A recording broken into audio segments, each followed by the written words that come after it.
In May of 1976, on a 160-acre red clay flat 3 miles north of Hugoton, Kansas, in Stevens County, a 45-year-old widow named Hazel Pritchett opened a sealed mason jar her grandmother Elsie had labeled in 1934 and counted out 412 seeds for the spring planting. The jar itself was a quart-size ball-perfect mason with a zinc lid and a milk glass insert, and the label, written in the steady draftsman's hand of a woman who had lived through the worst 8 years the Great Plains had ever seen, read simply, "Painted Mountain, save September 18th, 1934, Pritchett Place, Stevens County." Hazel laid the seeds out on a clean tea towel on her kitchen table. Each kernel was a different color: burnt orange, blue, a yellow so pale it was almost white, a deep maroon that looked nearly black in the early morning light coming through the window above the sink. She counted them twice. 412. Enough, by her grandmother's old reckoning, for 3 short rows and a margin for the crows. Hazel Pritchett had been a widow for 6 years that May. Her husband Mervyn had died in February of 1970 of a stroke at the age of 41 in the cab of a 1959 International Harvester pickup in the half-acre wheat stubble west of the barn. She had buried him in the Hugoton Cemetery on a Tuesday afternoon with the temperature at 19 degrees and a wind out of the north she would later say she did not feel. Since then, she had worked the 160 acres alone, with help from a hired man named Owen Becker, who came 2 days a week from a place outside Moscow, Kansas, and who had known Mervyn since the 4th grade. The farm was paid for. The house, a 1.5-story frame house built in 1919 by Hazel's grandfather Walter Pritchett, sat on a slight rise that gave it a view of the grain elevator at the Stevens County Co-op 6 miles to the south. Hazel kept the house clean, the lane raked, the windbreak of Russian olives along the north fence trimmed each March. Her grandmother, Elsie Pritchett, had died on the 14th of November, 1967, at the age of 82, in the back bedroom of that same house. She had left Hazel 2 things specifically named in her will: the upright Singer treadle sewing machine she had bought new in 1907, and the contents of the cellar shelf marked, in her handwriting, "Seeds, do not move." There were 31 mason jars on that shelf in November of 1967. Painted mountain corn, Hopi blue corn, Stowell's evergreen sweet corn, Tepary beans in 2 colors, white and brown, black Spanish watermelon, Tarahumara sunflower, Hidatsa shield figure beans, Cherokee Trail of Tears beans, a small jar of yellow crookneck squash seed her grandmother had received in 1931 from a woman named Ada Stoltzfus in Pratt County. Each jar carried a label with the variety name, the date saved, the place, and on some of them, a single sentence about the year: too hot, or short rain, or good fall. Hazel had not planted any of those seeds in the 9 years between her grandmother's death and that May morning in 1976. She had kept the jars. She had checked their seals every November. She had not, until that spring, decided to put the seeds back in the ground. What changed her mind was a conversation she had overheard in the Sunflower Cafe on the morning of the 4th of February, 1976, between Russell Vance, the manager of the Stevens County Co-op grain elevator, and Wendell Marsh, the pioneer high-bred seed salesman whose territory covered the 4 southwest Kansas counties.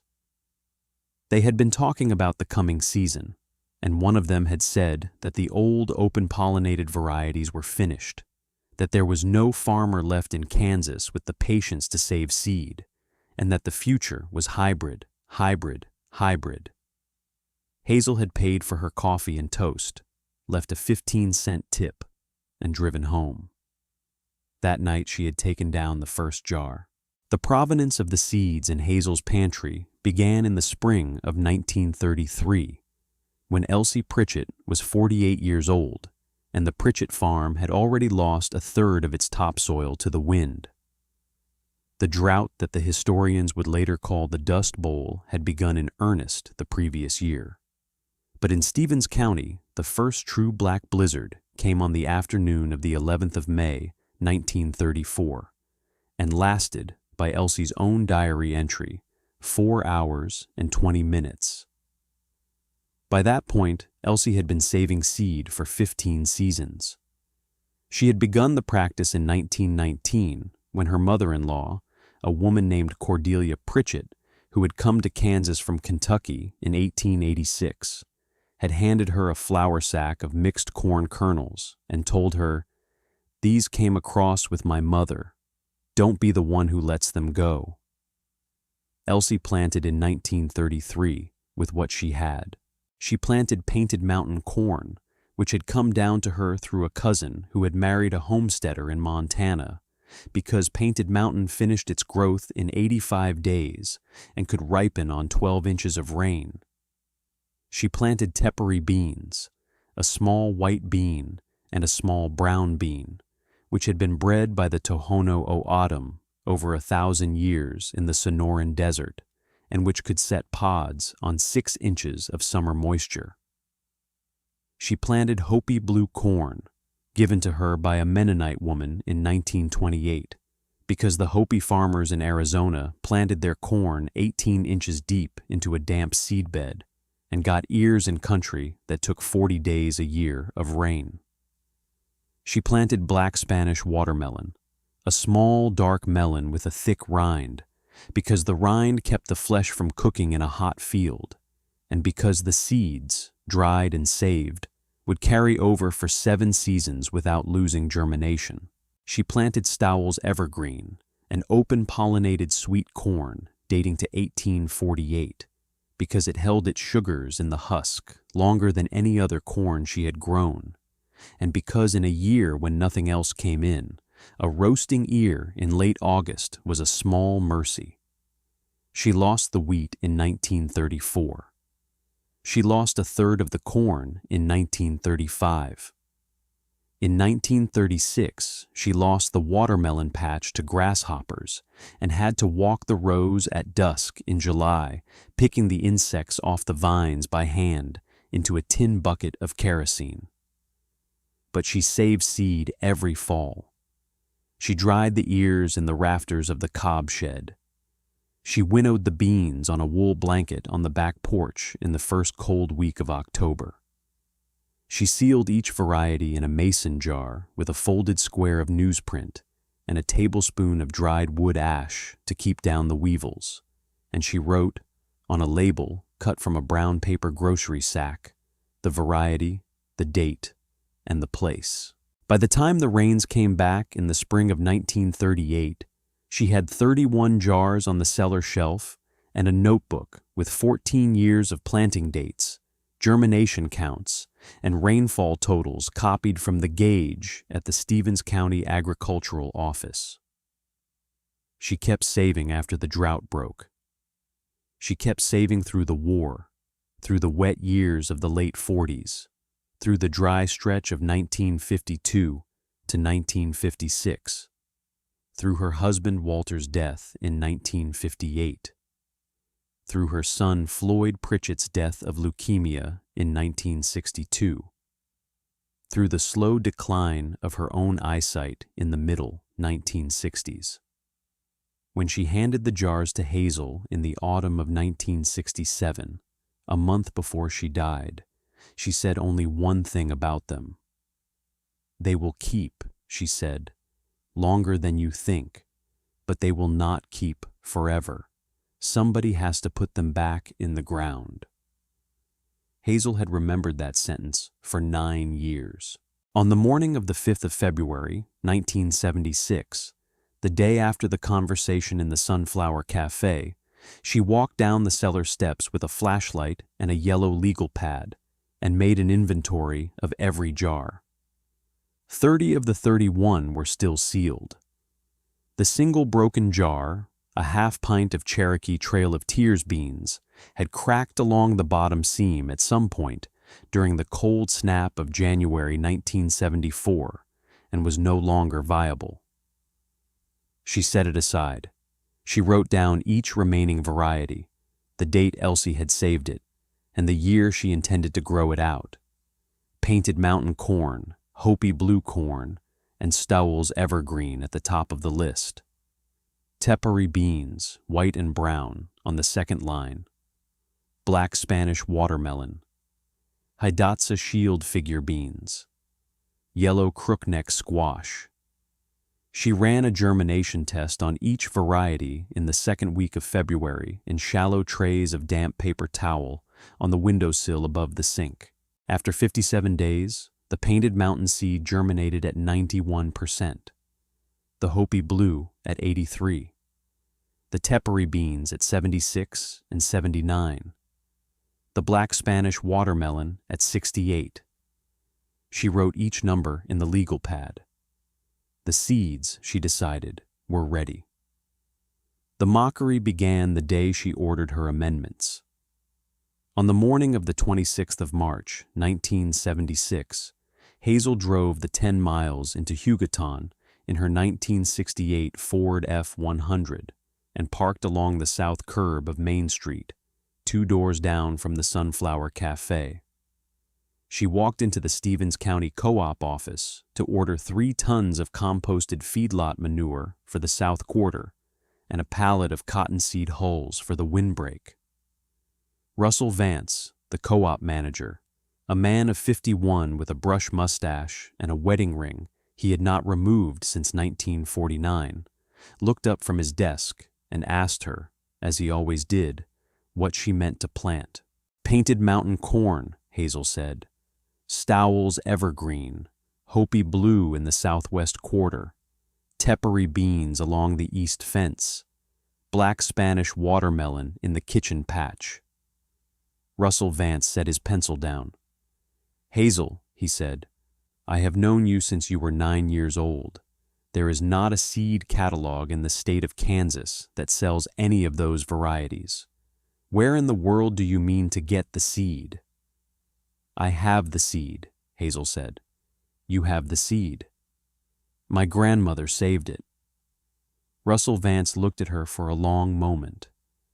Then he picked his pencil back up and wrote out the order for the manure and the cottonseed hulls. He did not ask any further questions. But when Hazel walked out of the office and turned south on Main Street, she heard him through the open window behind her, saying to the bookkeeper, a woman named Ardith Lemons, 45 years old, widow, walking around with a mason jar from 1934. Lord help us. The second mockery came the same morning, in the Sunflower Cafe, where Hazel stopped for a cup of coffee and a piece of cherry pie before driving home. The cafe was a long, narrow room with a counter on the south wall and 6 booths on the north, and at the 3rd booth that morning sat Wendell Marsh, the pioneer seed salesman, with 2 farmers Hazel knew by sight. Cyrus Howell, who farmed 800 acres 4 miles east of her place, and a man named Delbert Krause, who farmed near Moscow. Wendell Marsh was running through his pitch for the 1976 season. Pioneer 3369A, a new hybrid corn with a 14-day flowering window, a stalk strength rating of 7.8, and an advertised yield of 142 bushels per acre under irrigated conditions. The seed cost $38.90 a bag. He was selling them 3 bags at a time. Cyrus Howell saw Hazel at the counter and called over to her. Hazel, he said, you ought to come hear this. The man is talking about real corn. Hazel turned on her stool and said politely, Good morning, Cyrus. Pioneer 3369A, Cyrus said. 142 bushels. You hear that? That is double what your granddaddy ever pulled off that red clay flat." "I am sure it is," Hazel said. Wendell Marsh leaned out of the booth. "Mrs. Pritchett," he said, "I have heard you mean to plant the old corn this year. Is that true?" "It is." "Mrs. Pritchett, I will say this with respect. The reason a company like Pioneer Hybrid exists is that the old corn could not feed this country. The old corn lost the Dust Bowl. The old corn lost the war years. We are not in the 1800s anymore. With all respect, ma'am, you are throwing a season away." "I may be," Hazel said. She paid for the coffee and the pie. She left a 20-cent tip. She drove home. The third mockery came on the 9th of April at the Pratt County Agricultural Extension Office, which served Stevens County on alternate Fridays through a satellite arrangement that had been in place since 1962. Hazel had driven the 74 miles east to Pratt because she wanted a soil test on the South Quarter and a copy of the Cooperative Extension Service's most recent bulletin on dryland corn. The extension agent on duty was Norm Albright, a man of 34 with a degree from Kansas State University and 3 years' experience, who took her soil sample, wrote out a receipt, and asked her, as a matter of routine, what variety she meant to plant. "Painted Mountain," Hazel said. "Stowell's Evergreen, Hopi Blue." Norm Albright stopped writing. "Ma'am," he said, "we don't have any extension data on those varieties. There are no yield trials, no pest reports, no fertility recommendations. The department has not run a trial on an open pollinated corn in this state since 1958. "I know," Hazel said. "I cannot give you a recommendation. I cannot advise you on row spacing, on seeding rate, on side dress nitrogen. I have no data." "I have my grandmother's notebook," Hazel said. Norm Albright wrote out the receipt. He handed her the dryland corn bulletin. As she was leaving, he said gently, "Mrs. Pritchett, I have to be honest with you. If you have any acreage in commercial production, I would put it in a hybrid. The state of the science is clear." "Thank you," Hazel said. She drove the 74 miles home. The fourth mockery, the one she would remember longest, came on the 22nd of April in the parking lot of the co-op, when Cyrus Howell pulled up beside her truck in his 3/4-ton Chevrolet and rolled down his window. Cyrus was a heavy-set man of 53, with a face the color of a brick and a habit of speaking louder than he needed to. "Hazel," he said, "I have been thinking about you all week. I want you to know something. My granddaddy planted that old corn in 1933. He planted it again in 1934. By 1935, we had nothing. We ate jackrabbits and the relief commodities. That corn did not save him. It did not save anybody. You are chasing a ghost, woman. You are out there with a mason jar and a dead grandmother's handwriting, and you are going to lose the whole year. I am telling you this because nobody else will." Hazel let him finish. Then she said, "Thank you for telling me, Cyrus." She started her truck. She drove home. She planted on the 11th of May, 1976, beginning a little after 6 o'clock in the morning, in a soil temperature of 58 degrees.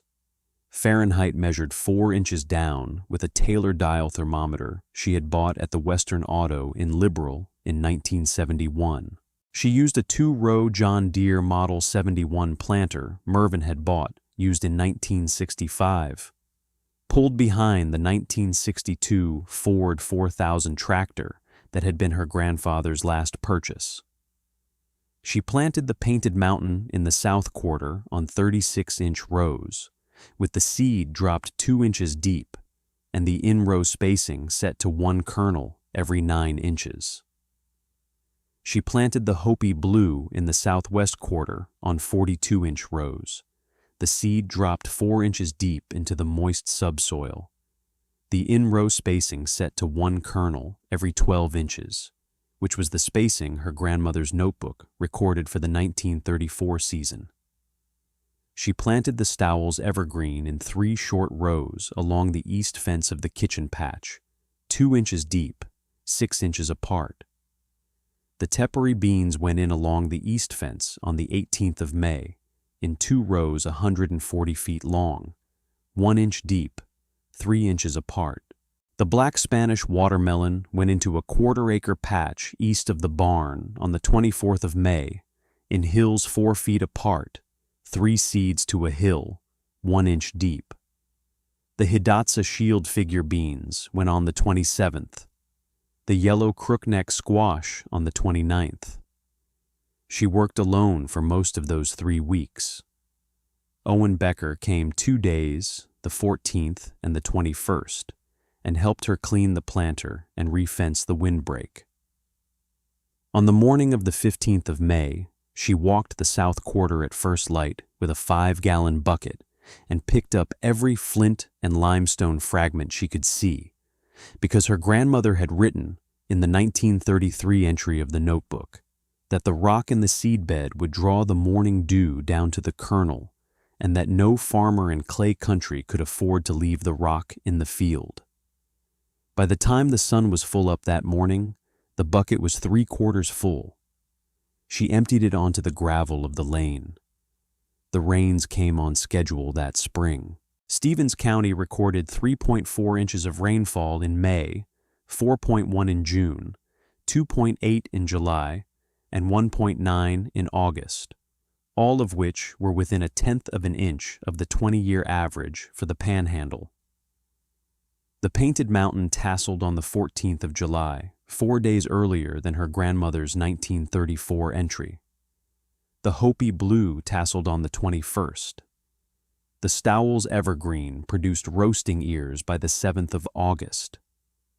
The Tepary beans set their first pods in the 3rd week of July and continued to set pods, in a manner peculiar to that variety, all the way through the first frost on the 9th of October.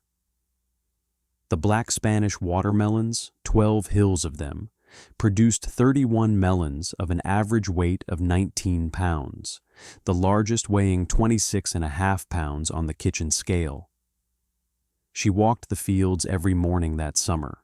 She kept her own rain gauge, a brass and glass instrument her grandfather had bought from a Sears Roebuck catalog in 1928, and which still read true against the county gauge in Hugoton to within 1/100th of an inch. She recorded each rainfall in a column ruled down the right-hand margin of the yellow legal pad. She recorded the soil temperature at 4 inches every Sunday morning at 6 o'clock. She recorded the height of the corn every Wednesday evening at sundown, measured against a wooden yardstick painted white at the footmarks. She recorded the date of the first silk, the first pollen on the anthers, the first dough stage kernel, and the first dent. The notebook entries were, by the end of August, indistinguishable in form from her grandmother's entries of 1934, because Hazel had copied her grandmother's format down to the position of the rainfall column. She harvested through September and into the first week of October. She pulled the Painted Mountain by hand, 3 rows at a time, breaking the ears down into the box of the F-100 in the cool of the morning. She pulled the Hopi Blue the same way. The Stowell's evergreen she had eaten through August, fresh, boiled 15 minutes in salted water. Butter from the Brubaker Dairy north of Hugoton, melting on the kernels. The Tepary beans she shelled on the back porch over 4 evenings in late September, sitting in a wooden chair with a galvanized wash tub between her knees and the radio set to KGNO out of Dodge City, the announcer reading the markets: wheat at $3.42 a bushel, corn at $2.18, Milo at $3.91. She saved seed from every variety. She selected the seed ears before she selected the eating ears, which had been her grandmother's first rule. She took the longest ears, the ones with full kernels all the way to the tip, the ones with no fungus on the silks, the ones that had set on the strongest stalks. She husked them in the cob shed and tied them in pairs by their own husks and hung them from the rafters on a length of binder twine. She dried the tepary beans on a wool blanket in the sun porch, turning them 3 times a day for 11 days, until a kernel cracked clean against her thumbnail. She dried the watermelon seed on newspaper on the kitchen table, spread 1 layer deep, for 9 days. She wrote out the labels herself, on squares cut from a brown paper grocery sack, using the same kind of carpenter's pencil her grandmother had used. Painted Mountain saved October 3rd, 1976. Pritchett Place, Stevens County.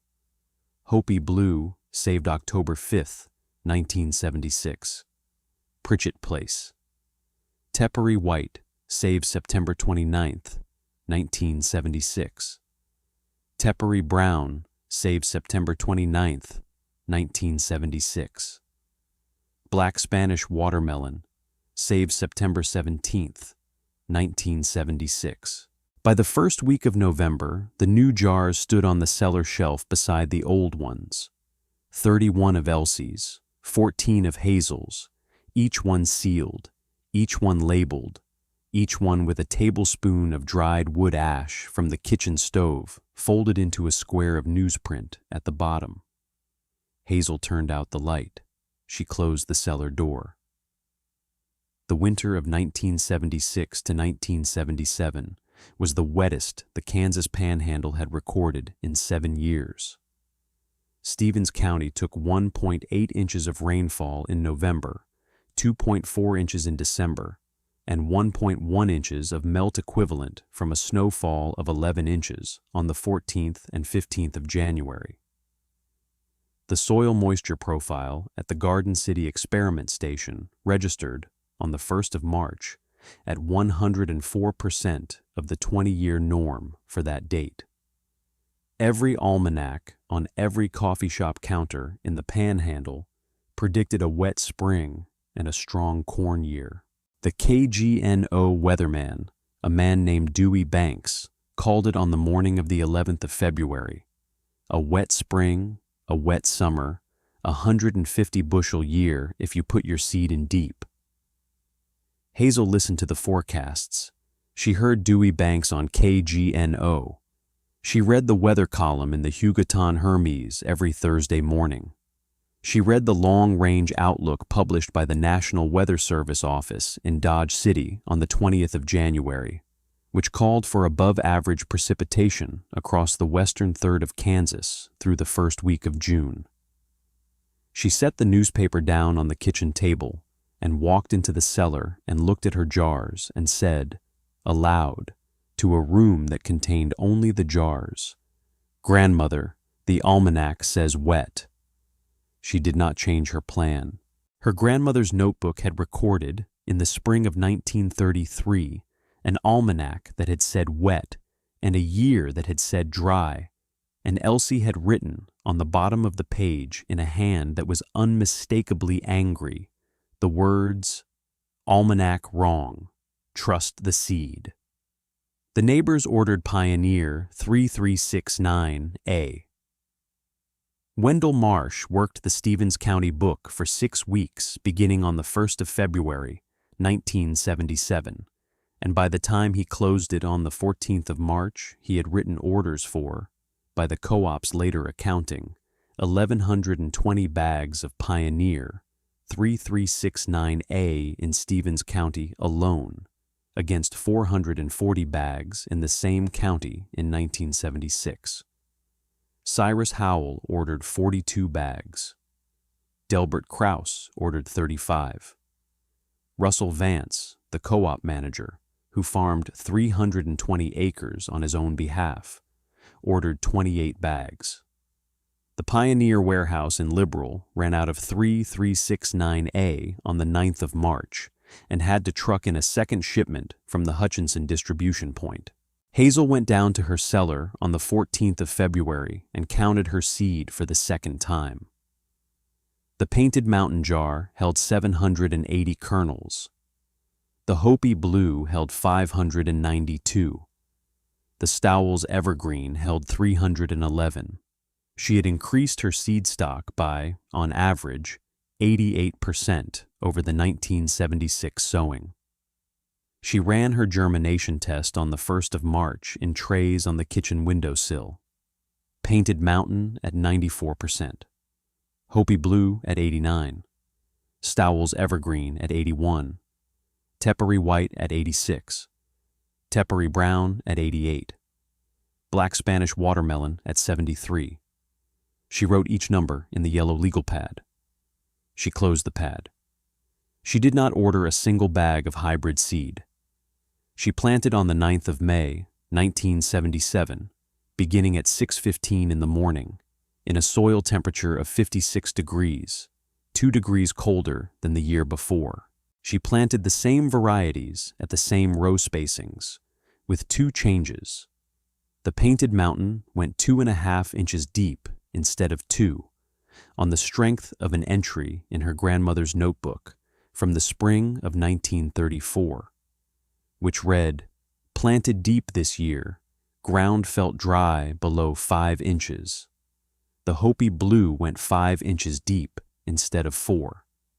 She finished planting on the 28th of May. Owen Becker came on the 11th and the 19th and helped her with the planter. The first signs that the year would not be a wet one came in the last week of May. The 3.4 inches of rainfall Stevens County had averaged in the month of May fell, in 1977, to 1.1 inches, of which 0.9 inches came in a single storm on the 4th of May. The neighboring towns recorded worse. Liberal, 50 miles to the southwest, took 0.6 inches of May rainfall. Garden City, 70 miles to the north, took 0.8.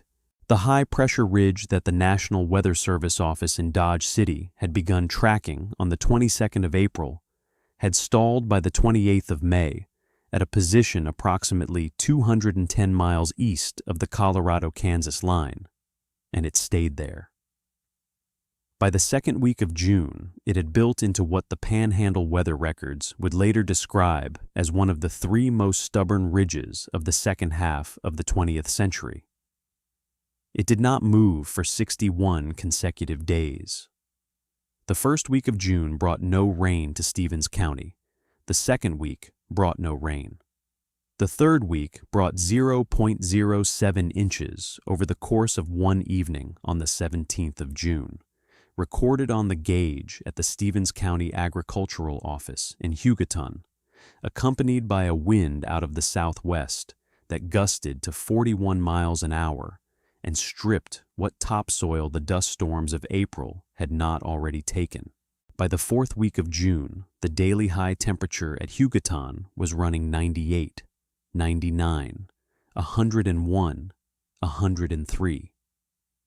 The Pioneer 3369A in Cyrus Howell's south section, planted on the 6th of May, had emerged on the 16th and was, by the 22nd of June, a foot high, a brilliant deep green with the shallow brace root system characteristic of the hybrid, showing white in the cracked clay between the rows. Cyrus walked his field on the morning of the 24th of June and counted, by his own estimate, 11 plants per linear yard. He had planted 17. Hazel's Painted Mountain emerged on the 19th of May and was, by the 22nd of June, 10 inches high. A deep blue-green that was darker than the hybrid because the Painted Mountain throws an anthocyanin in its first true leaves under stress. The Hopi Blue, planted 5 inches deep, had not emerged until the 27th of May and was, by the 22nd of June, only 7 inches high. But its root system, Hazel knew because she had pulled a single plant from the end of the row to inspect it, had already pushed down past 14 inches into the moist subsoil. The tepary beans, drought-bred over 1,000 years in country that took 6 inches of summer rain, were thriving. They had set their first true leaves by the 1st of June and were beginning to flower by the 20th. The first week of July brought no rain. The second week brought 0.04 inches on the gauge at the Stevens County office, distributed across 2 evenings, neither of which produced enough moisture to reach the seed zone. By the third week of July, the rain gauge at Hugoton had registered 0.04 inches in 23 days. The daily high temperature averaged 104 degrees that week, with the wind out of the southwest at 20 to 30 miles an hour, and the dew point dropped on the afternoon of the 19th of July to 19 degrees, a reading that the Dodge City Weather Office had not recorded in any July of any year since the 17th of July, 1936. Cyrus Howell's Pioneer 3369A began to tassel in the last week of July. The tassels emerged dry, with no pollen on the anthers, on stalks that had grown to 6 feet, but were already brown around the lower nodes. The brace roots had not anchored in the cracked clay. On the afternoon of the 26th of July, a thunderstorm cell that had built over the Cimarron National Grassland 50 miles to the southwest moved through Stevens County at a speed of 42 miles an hour, dropping no rain but throwing straight-line winds of 63 miles an hour across the county.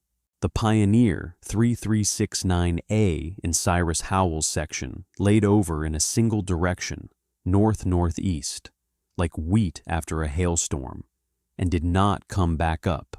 Russell Vance's 28 bags worth, planted on his own 320 acres 4 miles south of Hugoton, laid over the same afternoon.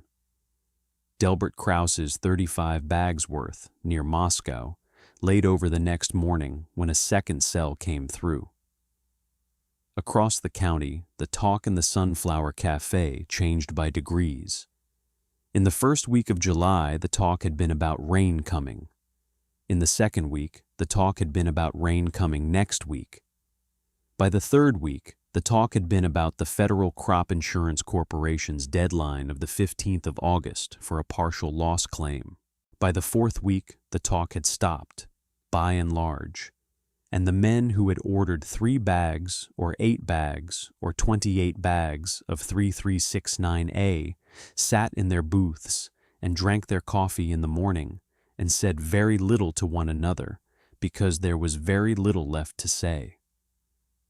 Hazel's Painted Mountain, on its 18-inch root system and its shorter, thicker stalk, did not lay over. She walked her south quarter on the morning of the 27th of July with Owen Becker. They counted standing plants. They walked the rows for 2 hours and 20 minutes. Out of an estimated 19,000 plants in the south quarter, they counted, by their joint reckoning, 18,411 still standing. The Painted Mountain had tasseled on the 20th of July with full pollen on the anthers, and the silks on the ear shoots were already showing on the lower plants.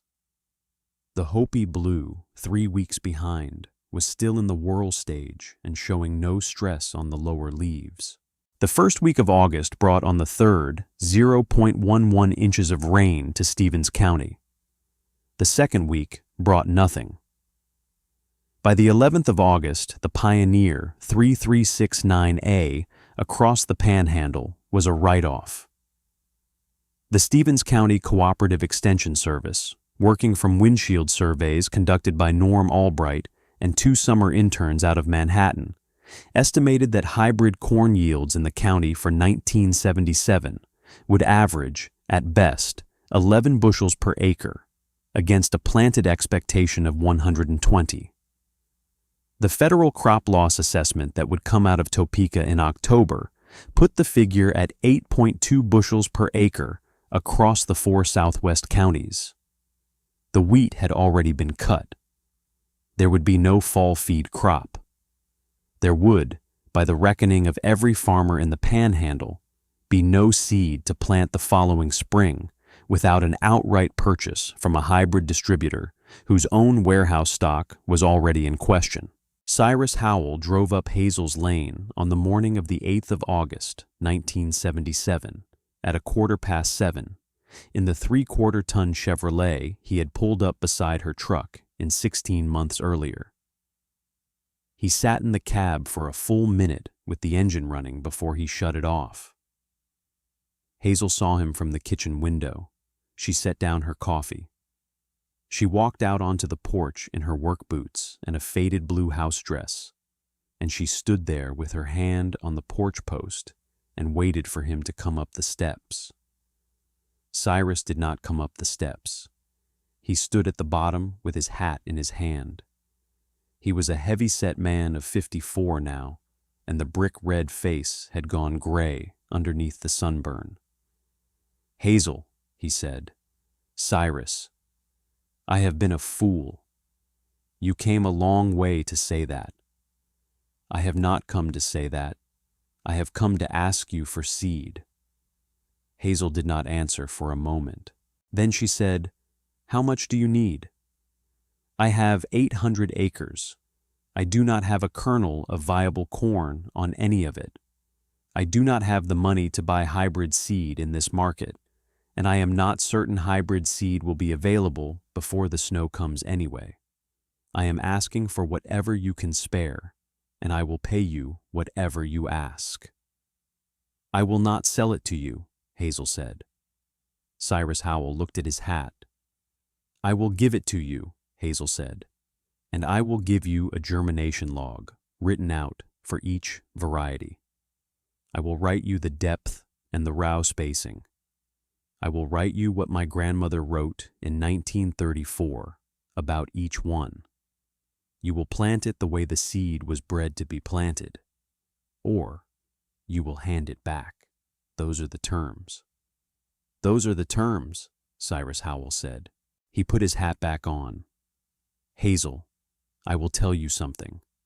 My grandfather did plant that corn in 1933. He planted it again in 1934. The reason he lost the place in 1935 was not the corn. The reason he lost the place was that he stopped saving seed in 1932 because he had been told by a man from Topeka that the new corn was the only corn worth growing. He planted hybrid in 1933 and could not save it. He bought the old seed back from a woman over in Seward County in the spring of 1934, and he had to pay $6 a quart for it. I have known that since I was 12 years old. I should have known it 16 months ago." "You know it now," Hazel said. She walked him out to the cob shed. She opened the door. The painted mountain ears hung from the rafters in pairs, 418 of them. The husks turned back, the kernels showing in every color her grandmother had ever recorded. She took down 4 pairs. She shelled them on the workbench into a clean Folgers coffee can. She wrote out the germination log on a sheet of paper torn from the yellow legal pad. Painted mountain corn. Plant May 9th to May 14th. Soil temperature 55 to 60 degrees. Depth 2.5 inches in dry years, 2 inches in wet. Row spacing 36 inches. In-row spacing 9 inches. Side dress nitrogen at the V6 stage if available. Saved October 3rd, 1976. Pritchett Place, Stevens County. She handed him the coffee can. She handed him the paper. Cyrus Howell took both, and he stood in the doorway of the cob shed for a moment. And he said, "Hazel, your grandmother's name was Elsie." "It was. She was kind to my mother in 1934. My mother told me that twice. I had forgotten it until this morning." He drove away at 20 miles an hour down the lane. The second neighbor came that afternoon. The third came the next morning. By the end of the second week of August, 14 trucks had been up Hazel's lane, and by the end of the third week, 26. She gave seed to every farmer who came. She gave Painted Mountain to those who had clay soil and Hopi Blue to those who had sand.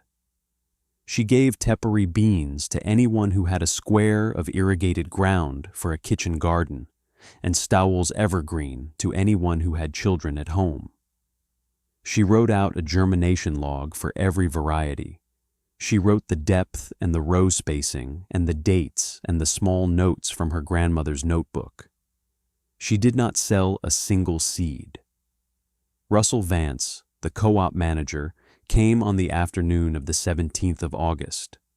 He came alone in a 1971 Buick Electra he had bought new from the Pontiac dealership in Liberal.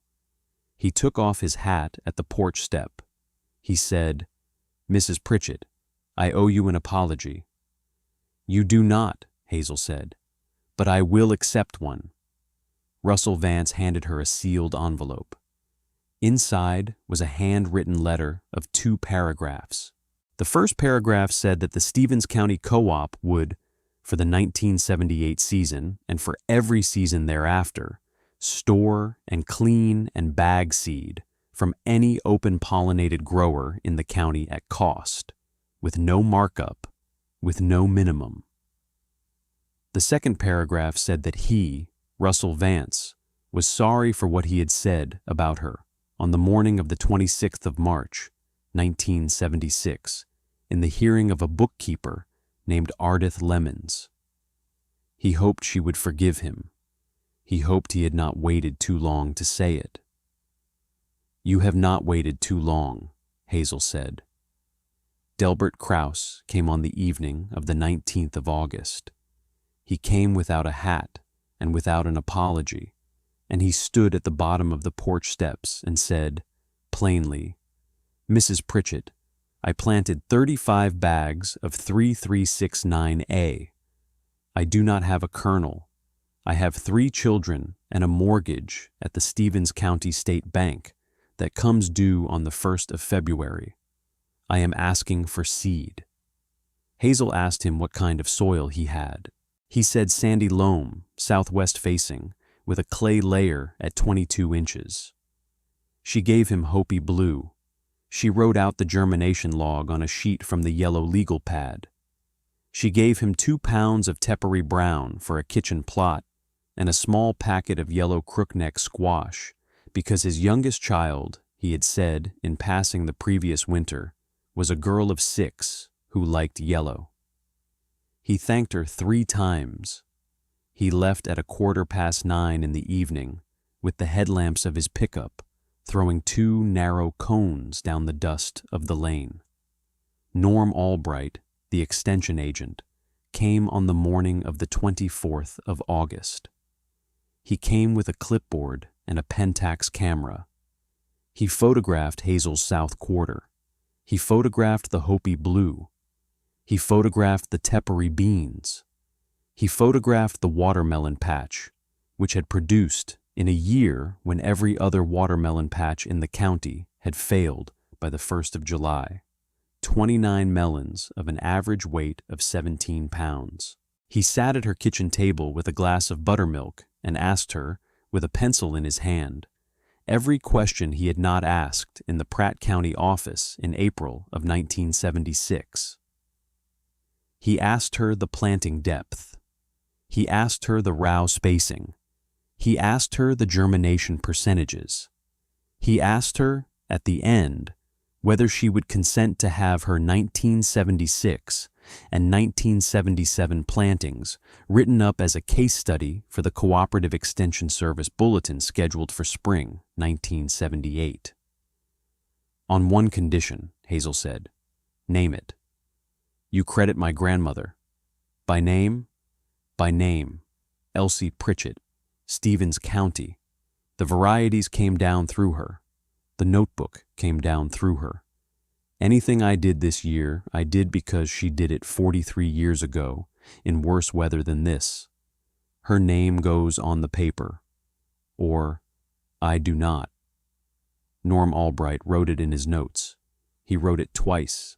He underlined it the second time. By the last week of August, Hazel had given seed to 31 farmers. She kept a list of every recipient on a single page of the yellow legal pad. The name, the section number of the field they meant to plant, the variety, the weight in ounces, the date of transfer, and a small column on the right marked return. The return column was where each farmer was expected, the following October, to bring back twice the weight he had taken in seed saved from his own field, cleaned and labeled and dated, so that the seed stock of the county could be rebuilt on the same shelves it had been allowed to fall from. She did not ask for any signature on the page. She told each farmer the terms once, at the porch step, and she did not repeat them. On the morning of the 28th of August, she drove the F-100 into Hugoton for the first time in 3 weeks. She parked along the south curb of Main Street, 2 doors down from the Sunflower Cafe. She did not go into the co-op. She went into the cafe, sat at the counter, and ordered a cup of coffee and a piece of cherry pie. The waitress, a woman named June Holloway, who had served her 240 cups of coffee over the previous decade, set the cup down and said, "Hazel, there's 3 men in the back booth been asking after you all week. You want to see them, or you want me to send them out?" Hazel asked. "Which men?" June Holloway named them. Hazel said she would see them. They came up the aisle one at a time, hat in hand, and they asked her, each in his own words, the same question Cyrus Howell had asked 20 days earlier. Wendell Marsh, the pioneer seed salesman, did not come up Hazel's lane. By the end of August, he had been transferred to a district office in Cedar Rapids, Iowa, on what the pioneer warehouse manager and Liberal described, on the record, as a routine territorial reassignment, and on the record, off the record, to anyone who asked at the Sunflower Cafe, as the consequence of selling 1,120 bags of 369A into a panhandle drought. The bookkeeper, Ardith Lemons, who had heard Russell Vance's remark in March of 1976 and who had not said a word about it in 16 months, repeated it now to every customer who stopped at the co-op counter, with the punchline altered to its proper subject, that Russell Vance had been wrong, and that Hazel Pritchett had been right, and that the Lord helped those who saved seed. The conversations in the Sunflower Cafe shifted. By the second week of September, the booth that had held Wendell Marsh and Cyrus Howell and Delbert Krause 16 months earlier held, on most mornings, 3 or 4 farmers asking each other where they had put their germination logs, and what depth Hazel had said for Painted Mountain, and whether anyone had a line on a quart of Hidatsa Shield figure beans, and whether the old woman who had a kitchen garden over by Moscow, a woman named Imogene Berkeley, 81 years old, the granddaughter of a homesteader who had come from Tennessee in 1887, might still have her grandmother's tomato seed. By the first week of October, 8 farmers in Stevens County had opened a cellar shelf they had not opened since the death of a parent or a grandparent, and 4 of them had brought a mason jar to Hazel's kitchen to ask her whether the seed inside it was still good. She tested every jar. She wrote out the germination percentages on a sheet from the yellow legal pad. She handed each jar back with a note clipped to the lid. On the morning of the 14th of October, 1977, Hazel went down into her cellar to pull the last jar from the back of the bottom shelf. It was the jar she had opened on the 5th of May, 1976, the original Painted Mountain jar, the one her grandmother had sealed on the 18th of September, 1934. Hazel had refilled it that fall with seed from the 1977 harvest, but she had not yet sealed it. She set it on the kitchen table to inspect the lid. When she lifted the lid, she saw, folded against the inside of the milk glass insert, a square of brown paper she had not noticed in 1976 because she had been counting the kernels.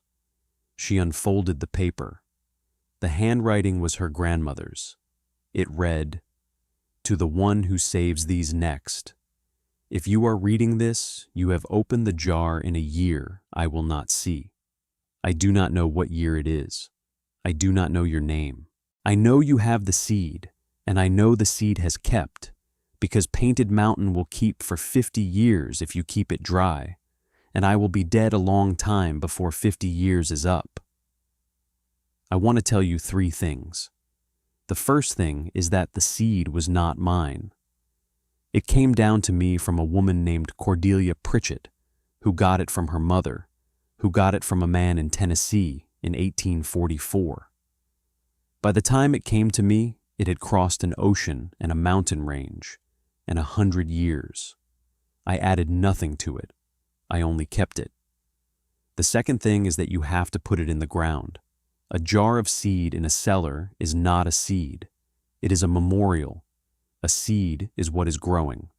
If you have read this far without planting, close the jar, put it back, and find someone who will plant. The third thing is that the worst year is not the year that breaks you. The worst year is the year you stop saving. I have lived through both, and I am writing this to tell you the difference. In 1932, I almost stopped. I did not. I am glad of it. Whoever you are, do not stop. I am sorry I cannot meet you. I think we would have known each other. Elsie Pritchett. September 18th, 1934. Pritchett Place, Stevens County, Kansas. Hazel folded the paper. She set it on the kitchen table beside the jar. She sat for a long time. Then she got up and went to the cellar and brought up every one of her grandmother's jars and her own jars together, and she lined them along the kitchen counter, 45 of them, the labels in 2 different hands, the dates running from September of 1934 to October of 1977. She wrote a single sentence on a fresh sheet of the yellow legal pad. She did not stop saving. She set the sentence under the lid of the original jar with her grandmother's letter, and she sealed the jar. In the spring of 1978, the Stevens County 4-H program, which had been chartered in 1929 and which had run for most of its existence on a circuit of livestock shows and home economics demonstrations, added a new category to its annual fair. The category was called Heritage Seed Saving. Each entrant received in February a small packet of seed: Painted Mountain, Hopi Blue, Tepary, Stowell's Evergreen, Black Spanish Watermelon, Hidatsa Shield Figure, Yellow Crookneck, to plant in a kitchen plot or a school garden or a corner of a family field. Each entrant was required to keep a germination log, a planting log, a rainfall log, and a harvest log. Each entrant was required to save seed from the best plants and to bring those seeds in a labeled mason jar to the county fair in September. Hazel Pritchett judged the category for the first 3 years. The category was named on the entry forms and on the ribbons and on the bronze plaque mounted above the seed-saving table at the fairgrounds, the Elsie Pritchett Award. 41 children entered the category in 1978, 63 entered in 1979, 88 entered in 1980. By the spring of 1985, the Cooperative Extension Service had published 2 bulletins on open pollinated dryland corn for the Kansas Panhandle, both of which credited a notebook kept by a woman named Elsie Pritchett between 1919 and 1967 on a 160-acre red clay flat 3 miles north of Hugoton in Stevens County.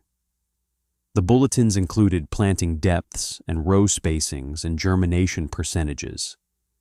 They included the line, in the second paragraph of the introduction, that the woman who had kept the notebook had never held an extension appointment, had never attended a college, and had never been quoted in her lifetime in any agricultural publication of any kind. Hazel Pritchett continued to farm the 160 acres until the spring of 1996, when she retired at the age of 65 and sold a life estate in the place to a nephew named Dale Pritchett of Liberal, with the condition that the cellar shelf and the cob shed and the mason jars on both were to remain on the property in perpetuity.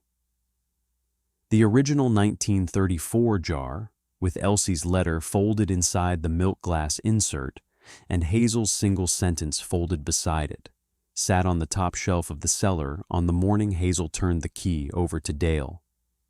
As far as the county records show, it sits there still. If you have ever known an average farmer who did the work nobody noticed until it mattered, leave a comment below telling us about her. And if this story stayed with you, subscribe and ring the bell. There is an average farmer in every county in America. We are telling their stories one season at a time.